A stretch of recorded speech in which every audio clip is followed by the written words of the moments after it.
Welcome in to the 48 Minutes podcast on Believe, presented by Bet Online. I'm Ross Geiger, the former NBA video coordinator, and I'm joined alongside Bruce Bernstein, our four-time Emmy Award winner who spent more than 3 decades at ESPN producing NBA shows, SportsCenter, and soaking up knowledge from the best hoop analysts in the business. Also joining us is the 2-time Emmy Award winner, Michael Worldby Freer, who's a senior writer at Stat Factor, specializing in writing advanced statistical NBA reports for various announcers across the league. And tonight, we're thrilled to have on a special guest in Christian Clark, who covers the Dallas Mavericks for The Athletic. He'll be joining us in just a moment. This is episode number 147, the Paul Millsap episode, as a former player and 4-time All-Star, was drafted 47th overall by the Utah Jazz in the 2006 NBA Draft. One quick reminder before we get started, BetOnline is the world's most trusted betting platform and your number one source for betting on all the madness. Whether you're a seasoned fan or first-time bettor, BetOnline is your ultimate game day companion with the largest selections of odds on everything from college basketball to a $200,000 bracket contest. BetOnline continues to be your number one sports betting source. From every Cinderella story to every hat trick, BetOnline has you covered with odds, stats, and more for every game, every play, and every win. BetOnline, the game starts here. Bruce? So you went with Paul Millsap instead of AK-47, Andrei Kirilenko, another Utah Jazz great? I sure did. I had to go with one of the best value picks of all time. So hat tip to the Utah Jazz front office there, because Paul Millsap was quite a player. Yeah, he was definitely a load. Always got the most out of what he had. At any rate, so tonight, as you mentioned, our special guest is Christian Clark of The Athletic. Christian is based in Dallas, covers the Mavericks, as well as other NBA stories around the league for The Athletic. And prior to joining that crew, Christian covered the New Orleans Pelicans for NOLA.com and the Times-Picayune newspaper in the Crescent City. And since the Luka Doncic trade last month, the Mavs have been in the news almost every day, and Christian's had a front row seat for all of it. We thank you, Christian, for joining 48 Minutes tonight as we examine some issues in Dallas and hit some other topics from around the league. Hey, guys, I really appreciate you having me on. My first day at The Athletic was December 9th. Luka got hurt on Christmas Day. I think I watched him play 5-6 times since after starting this job.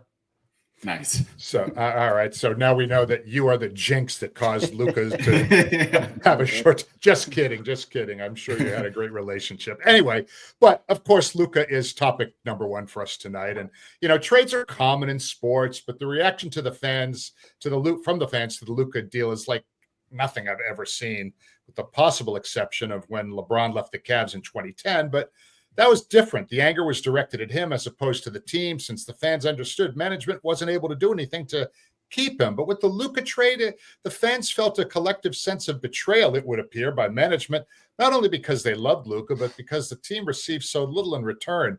Is that anger still burning as hot as it was a month ago, Christian? I don't think it's quite as hot as it was a month ago. The times I've been in the American Airlines Center lately, it's felt a little bit more like resignation. Now, I think it's going to be really interesting to see what happens in that building on April 9th when Luka makes his return. I think I spotted 4 or 5 Lakers Luka jerseys in the building. I'm sure there's going to be a lot of those on April 9th. I'm sure there's going to be a lot of angry fans, and justifiably so. But that was, unlike anything I've seen too. And I think, that anger was rooted largely in, the Mavericks management either not understanding or not caring this fan base's relationship with the team and sticking with Dirk Nowitzki, through all the ups and downs, and that relationship over 21 years. And just, there's a statue of Dirk Nowitzki in front of the building, and on the statue there's an inscription that says loyalty never fades away. I think just that idea of loyalty is really important to the fan base, and I think that's why, you see the reaction that you've seen. Hey, Christian, has anyone made sense of why Nico Harrison settled for so little in return for Luka? Did he really think, a 32-year-old and oft-injured Anthony Davis, a youngster like Max Christie, and a first-round pick was the best he was going to get out of this deal? That is a great question. I know, the Mavericks will say, "Hey, look, we feel like Anthony Davis is a top 10 player. We feel like we moved this guy who was a perennial MVP candidate, but we got a top 10 player back." I mean, they really, really value Anthony Davis. I think they genuinely thought that they could compete for a championship this year if everyone stayed healthy, and that's obviously a big if. But I think it's an obvious and correct take, and it was something that Mark Cuban said on local TV. He's like, if you're going to do the Luka trade, then you have to get more back. It's got to be AD, Max Christie, and 3 or 4 unprotected first round picks, and I think everyone feel better about this. I think it's that lone first round pick where the Lakers are going to be able to use some of that to go make a big splash around Luka and like really upgrade that roster. I mean, the Mavericks should have gotten everything if you're going to deal this guy. I'm sorry, Ross, go ahead. No, go ahead, Bruce. No, I was just going to say, I mean, Anthony Davis actually turns 32 years old when this show drops after midnight tonight. So March 12th is his 32nd birthday. So no Luka. AD gone after one game. Now Kyrie Irving's out for the season. Jason Kidd can barely put a team on the floor due to injuries. Now, I'm a Boston fan, and Boston Red Sox fans believe the team was cursed for more than 80 years after trading Babe Ruth to the Yankees. So are Dallas fans starting to feel like maybe the Mavs might be cursed after trading Luka? The curse of the Luke Bino? Yeah. I mean, look, I did a lot of reading just about the Babe Ruth trade and all that. And, I mean, like, it is kind of fun when you look at Babe Ruth. It's like this guy didn't take great care of his body, but it didn't matter. He was one of, the best ever. And I mean, I'm not going to say Luka is that extreme or anything, but I think it is true that there were legitimate concerns about diet, conditioning, like just stuff you're intaking into your body. But I still don't think they should have done this trade. And he is still, despite all that, he's still on track to be, one of the greatest ever. 5 All-NBA first teams in a row is pretty bonkers. Getting them to the Western Conference Finals twice already before he turned 26-year-old. I mean, I think there are a lot of interesting parallels between the Luka and the Babe Ruth thing. That's the best comparison to this in my mind. Something that happened more than 100 years ago. Now, Christian, if I did my research right, you covered the Pelicans prior to the Mavericks. Am I correct with that? Yes, I got hired right when they got Zion. So I did all the Zion era right until I started this job in Dallas. Perfect. That sets up my next question perfectly then. So was there any world where you thought Luka Doncic would be traded before Zion for conditioning reasons?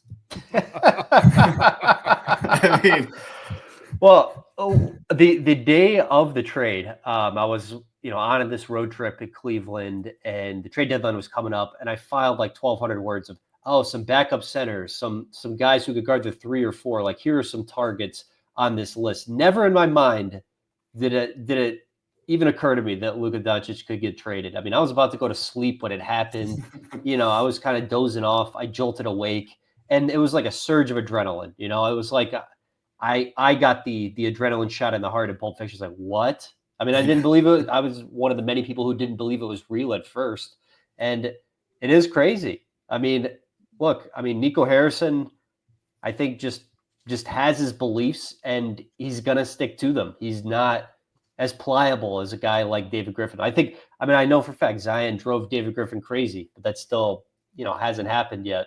And I will say this too. It's like, if David Griffin could have traded Zion for a top 10 guy, I think he would have done it. I think part of the thing there was like, they just felt like, the return wasn't that great. I mean, I think, a couple of years ago, the Pelicans even looked at trading Zion for, the number 2, 3 pick. They really liked Scoot Henderson. It ultimately didn't happen. But yeah, it is shocking to say the least. Yeah. So with that, let me go ahead and offer up some optimism on the Mavericks for just a second. I'm curious to get your thoughts on the Mavericks' 22-year-old Jaden Hardy. I know that he's currently dealing with an ankle injury at the moment, like much of his teammates on the team with injuries right now. But he really strikes me as a young guy who's going to take full advantage of the opportunity that now lies ahead for him with Luka gone and Kyrie out for the next season or so. So you've been treated as, some hot stretches with Jaden Hardy's play. even with Kyrie and Luka on the roster. Do you think he's ready to really surprise some people, given the chance to play some major minutes, kind of like Max Christie has since his arrival in Dallas? Yeah, I mean, I think Jaden Hardy's a guy with a ton of talent. I mean, he's already shown in his time in the NBA, like he's right near that 40% mark from 3-point land. I mean, reliable knockdown outside shooter already. You know, he's got, I think, some nice like wiggle off the bounce too, and you know, he's definitely like a candidate for more responsibility to take a leap here. You know, I think one of the interesting questions with the Mavericks, like what do they do in terms of just creation next year while Kyrie's out? Because the Kyrie injury was devastating, not only because of what happened this season, but he's going to miss a bunch of time next year. You know, I mean, if it's a 12-month injury, he could be out, you know, till around the All-Star break. I mean, how are the Mavericks just going to create from the guard spot? What did they do in terms of offseason acquisitions and just guys internally they have to just manufacture offense? I mean, that was one of the big questions I had as soon as they dealt Luka. It's like, wow, this is a lot of creation responsibility on Kyrie's plate, and now he's not in there. So absolutely, Jaden Hardy is a guy who could take a jump next year. Now, before we hit the break here, my next follow-up for you is the fact that with the injury to Kyrie, obviously that kind of changes the tone and even just the leadership within the locker room as far as the vocal leadership is concerned. What has the locker room been like since Kyrie's gone down? Have you noticed any change or any other players like a Spencer Dinwiddie stepping up as a veteran on this team? What's it been like when you've been around the team?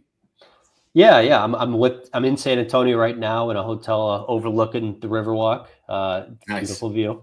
Yeah, the Mavericks played here last night, and then they're going to play here again Wednesday. So I'm here to catch both these games. Look, I think Klay Thompson is, you know, his voice really matters on this team. I mean, he's 35 years old out here, you know, playing heavy minutes every night. He's still like really trying. I mean, I just admire his competitive spirit so much. I don't know that he's the guy he was once, but like he's still pretty effective, and you know, just his will to win every night after having won 4 championships and at 35 years old and with nothing left to prove, you know, really stands out to me. I just admire him as a competitor a lot. I would say the vibes are pretty good, all things considered, honestly. I mean, I think the fan base is irate, and I think that's totally justified, but the mood within the locker room is pretty good considering that this has been, you know, just a disastrous, calamitous 6 weeks. Yeah, no, totally. And we appreciate you joining us, Christian. We're going to take a quick break and come back with more in just a second. And we're back here on 48 Minutes. World B, why don't you start us off? Yeah, thanks, Ross. Christian, you know, to be fair to Nico Harrison, you know, not only has his biggest trade piece that he got in return for this deal, AD, only lasted 1 game. Now, he couldn't even get through a full game. And now he's had Kyrie hurt. And he's also playing without his 2 other big men. The Mavericks are, obviously, and Daniel Gafford and Derek Lively. They've been out for a while. If this team, how good can this team be? Can they be an upper-level team if everybody is healthy once again? I think that they can, but you know, the Kyrie injury is making this a situation where next season is going to get impacted. You know, I actually like this team a lot when they're fully whole. I think, you know, we only saw a semblance of what they look like fully healthy for that 1 game on February 8th against Houston, and they totally looked like a dominant defensive team. I mean, they blocked 18 shots. That was a franchise record in literally game number 1 with a front court of Anthony Davis and Daniel Gafford. Derek Lively wasn't able to play, but you saw the vision defensively of what they're trying to do. My question with this team, when it's fully healthy, as I talked about earlier, is just I think it's a lot on Kyrie to like get through Oklahoma City. You know, they're going to be able to throw all those just great perimeter defenders on Kyrie, and he would have to contend with that for 48 minutes of Lou Dort and Kaysen Wallace and Alex Caruso. And I'm just skeptical about that. Like I would worry about the Mavericks in that way, but I still think, you know, they had a chance to be really, really special when they're fully healthy. But the problem is, I mean, even the majority of next regular season now, it's like they're not going to be fully healthy. So I guess I don't know how to answer because it's like, well, when are we ever going to see it fully healthy? Yeah, well, it really will give us a chance to find out. I mean, I think most of us respect Jason Kidd as a coach. He did a really great job last year. I mean, we had Giannis on this show a little over a year ago, and we played word association with him, and Ross threw out Jason Kidd, and Giannis said genius. So, I mean, this guy, he certainly knows what he's doing. But, I guess we'll see just how great he is. But anyway, other than last season's surprising run to the finals, since Mark Cuban sold his stake in the Mavericks franchise, the team's pretty much been in decline even before the most recent injury. So while Dirk remains the most iconic player in the team's history, more than any player, I think it was Cuban who was the most iconic person in the history of the franchise. So can this organization ever be the same again with him not running the show? No, it'll never be the same. And we'll see if that's good or bad in the long term. We're not off to a good start here, trading the generational talent. Mark Cuban has made it pretty clear in a lot of different spaces that he never would have done this deal. Totally a believer in Luka. And I just think Mark just understands that you need elite talent to win at the highest levels in the NBA. I think that was one reason they stuck with Dirk forever.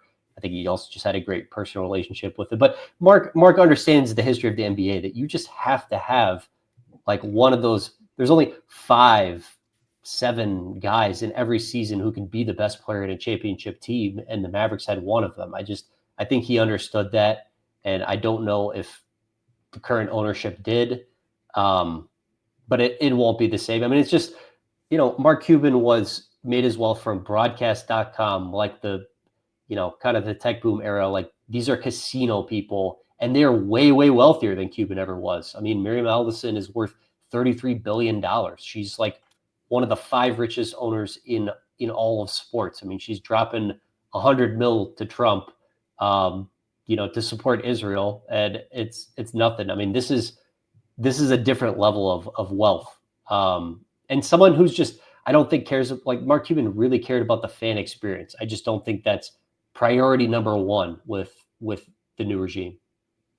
That's going to be interesting to follow as the years go by, to see how they may or may not utilize more money into the franchise moving forward.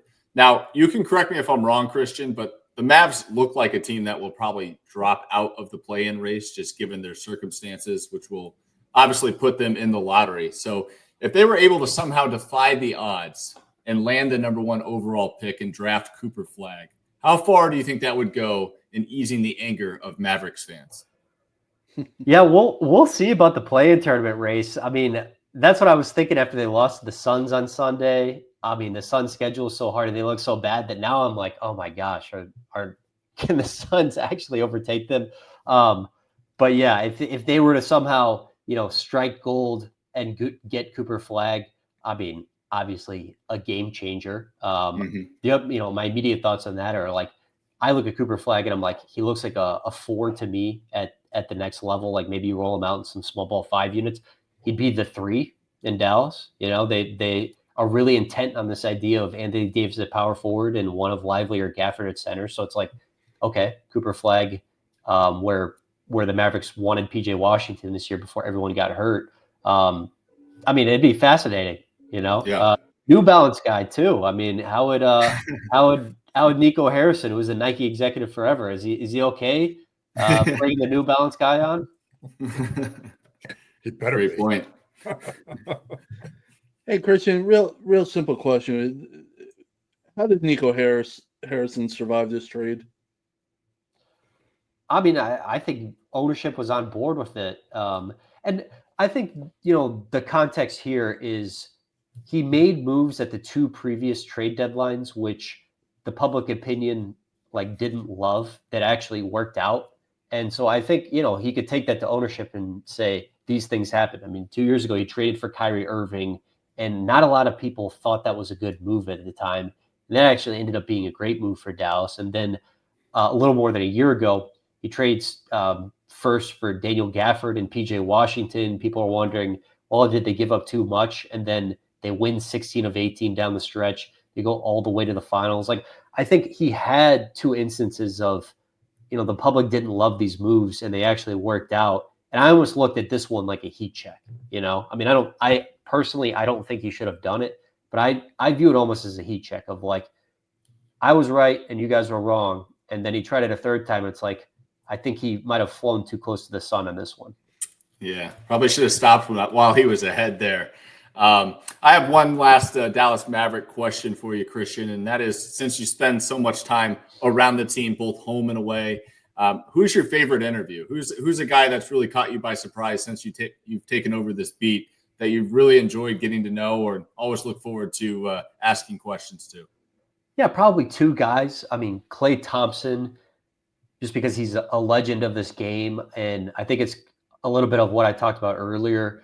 I just love his will to win, because he just he doesn't need to prove anything. He's done everything. I mean, he could retire tomorrow. He's in the Hall of Fame. He's an NBA legend, and he wants to win every game so badly. And I think that's why we love sports. We like to see competition, and I think he really embodies that. And I think the other guy is Najee Marshall, who is just an all-time character. There's a video on X going around today of him golfing. It's not a very pretty golf swing. He's funny. He's kind of zany.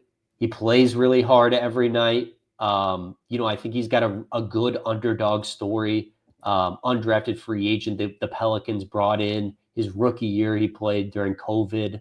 And he's kind of worked his way into, a real player in the NBA. And, I think he'd be a role player on a really good Mavericks team if they could ever get healthy.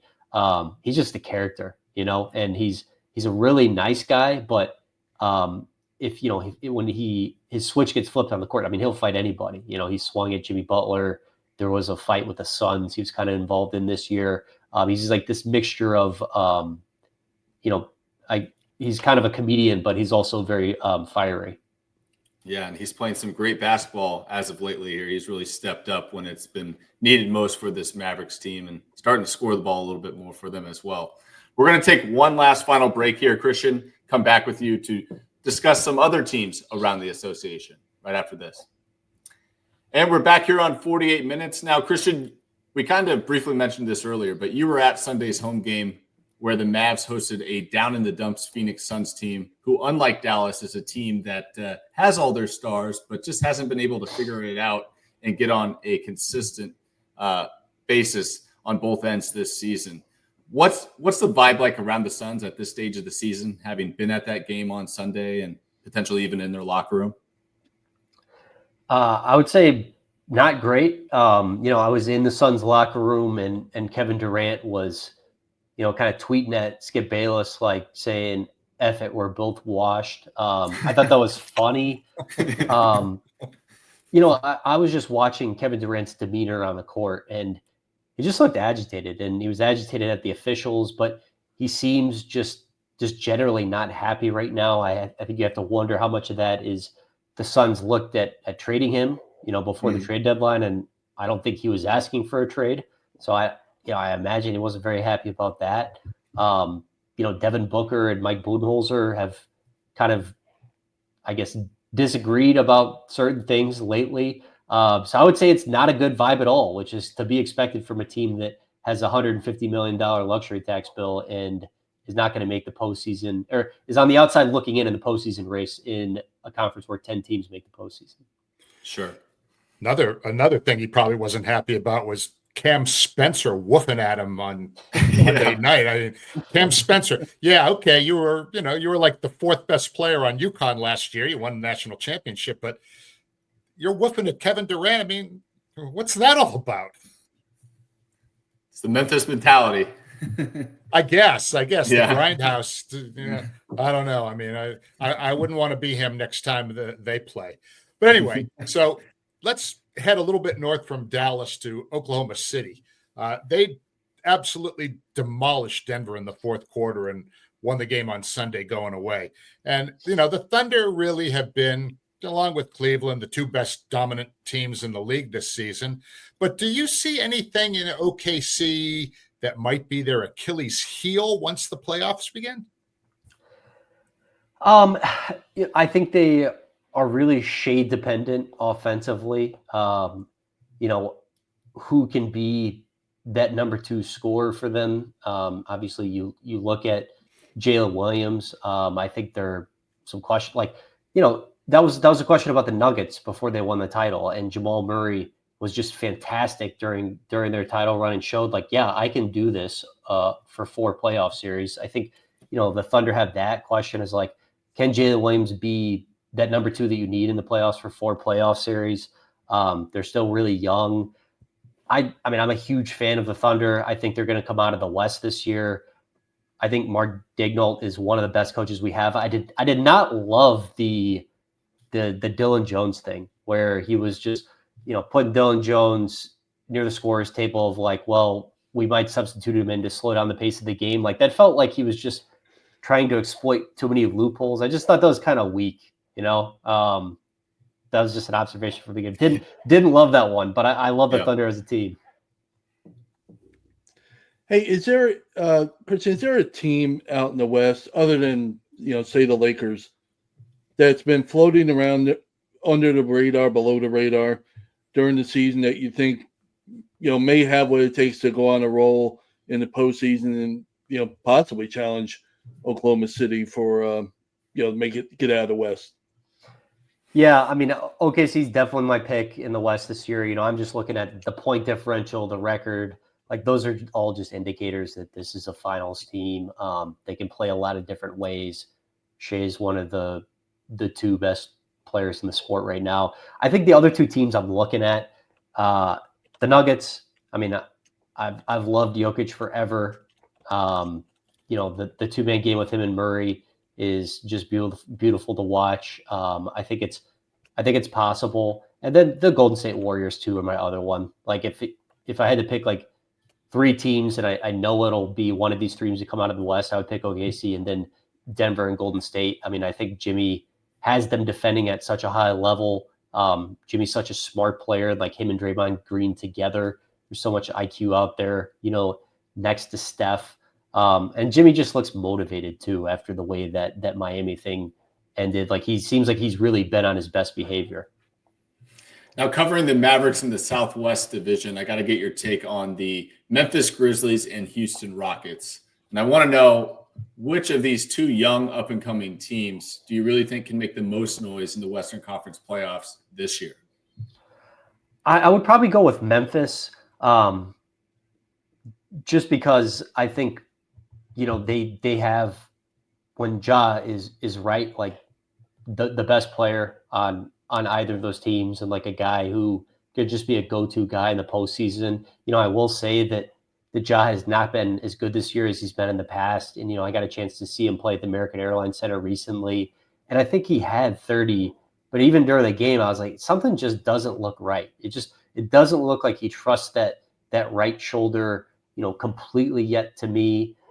He didn't look totally in rhythm. I think there's a stat going around that he hasn't played 5 consecutive games at any point this year. So that is a pretty big red flag. And it's you need him every night in the playoffs, obviously, if you want to make a deep run.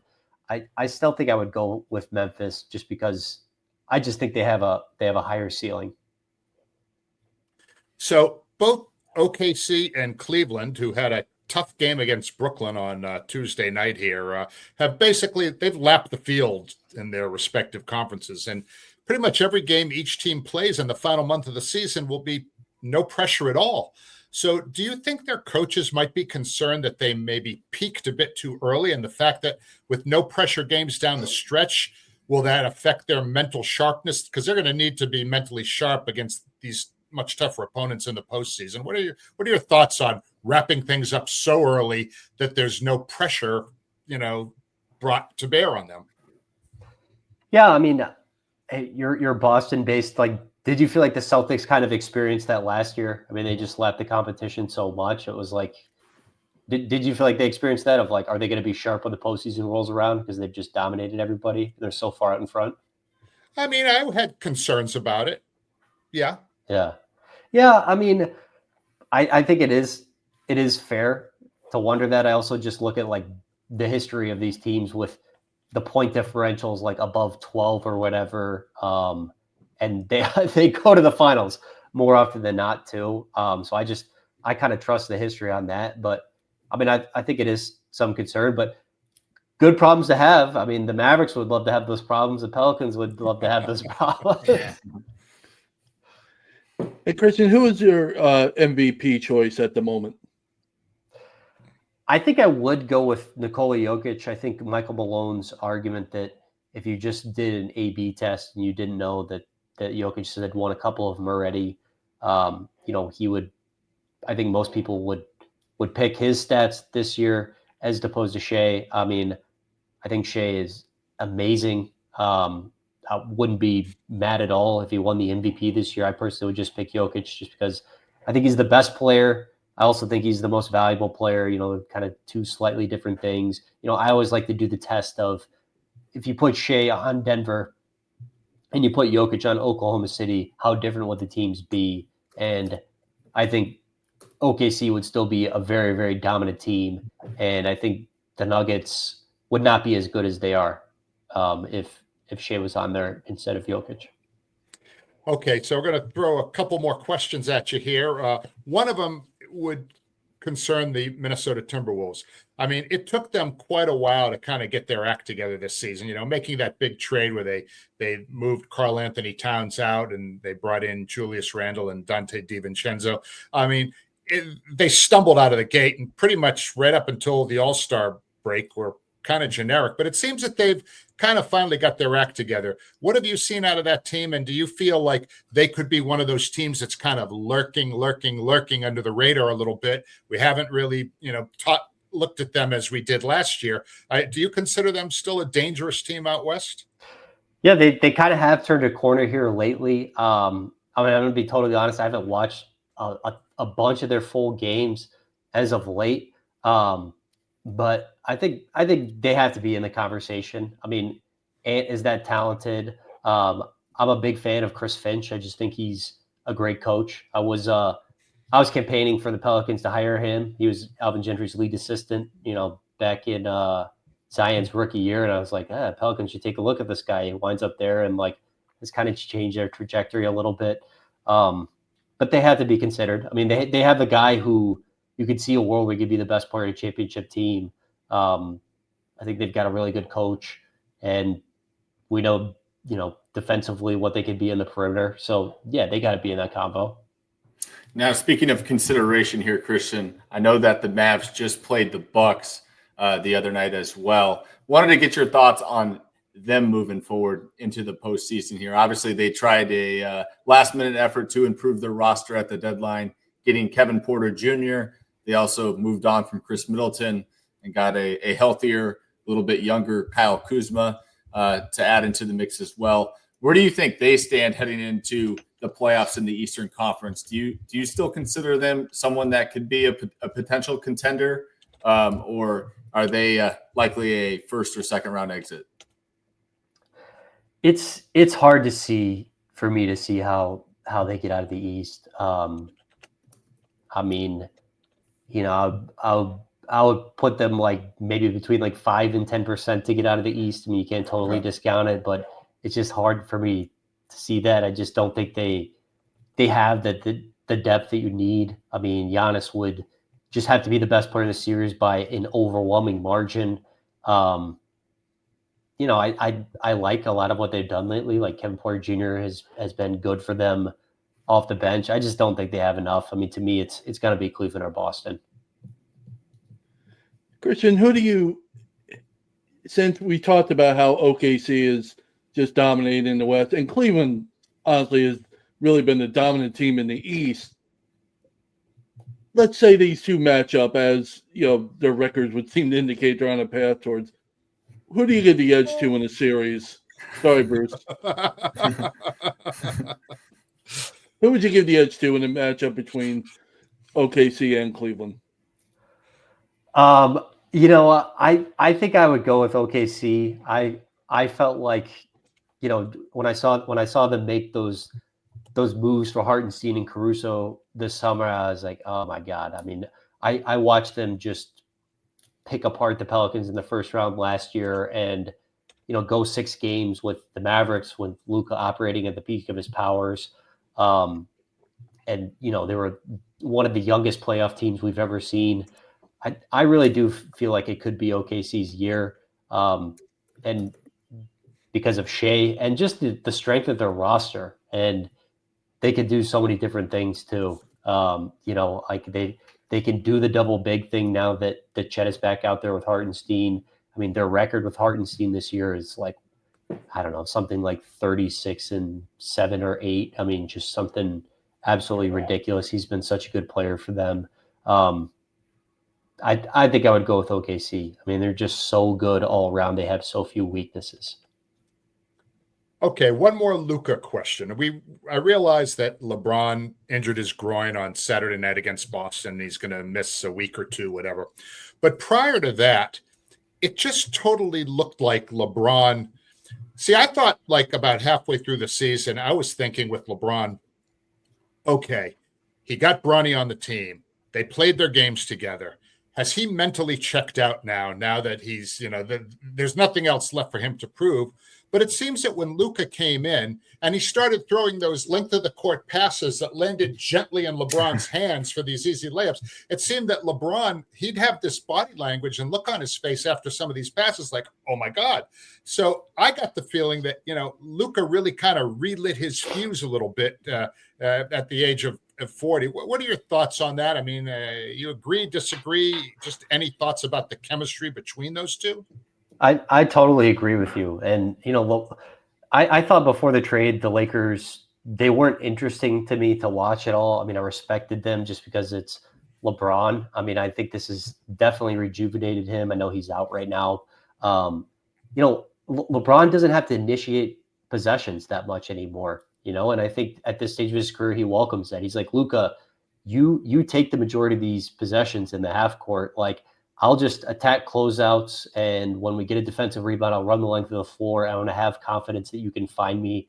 It just feels like his job offensively has gotten so much easier, where he was having to create looks for himself and everyone else. And now it's like, well, I can have Luka doing this the majority of the time there. And like, I'm going to attack closeouts, run the court, and he's getting his points so much easier now. Now, Christian, want to kind of wrap up the show here talking about your time with the Pelicans, covering them on that beat.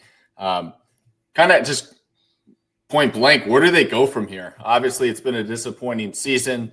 They made a big trade for DeJounte Murray and giving up Dyson Daniels. He's been hurt. They traded and moved on from Brandon Ingram.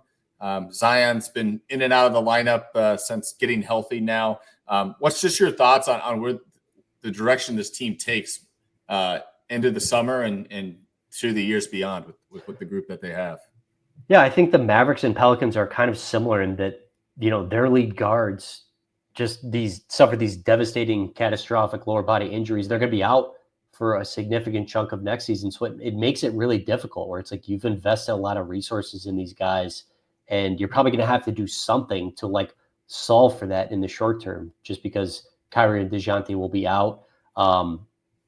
This is pure speculation, but what if they just signed Chris Paul to a 1-year deal? He started his career there. Yeah. Him and Willie Green are friends. Like, what if you just did a 1-year deal and he could kind of hold it down until DeJounte came back? But look, with the Pelicans, they have a lot of different decisions to make. David Griffin has been there 6 years now. It has not been what they'd hoped. They can choose to move on from Willie Green, but if they do, do they allow David Griffin to hire the next head coach? Because if they did, it would be his 4th different head coach. We're almost getting into like Sean Marks territory there. They've got to decide, okay, do we keep Griffin in place and allow him to pick a different head coach? And if you do, then that gives him a couple more years probably. You don't want to like let Griff pick the next head coach and then you just fire him a year into it. They got to make decisions there. And I think Zion too. I mean, Zion has actually played really well for the past 2 months. I mean, it wasn't available at the start of the year.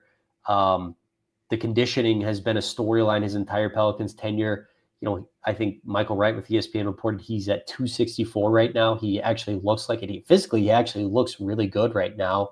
And they have to decide, okay, Do we think he can be available? History these last 6 years would tell us no. Should they sell high or not? And that's such a tough decision for New Orleans because it's just such a tough place to attract and get elite talent.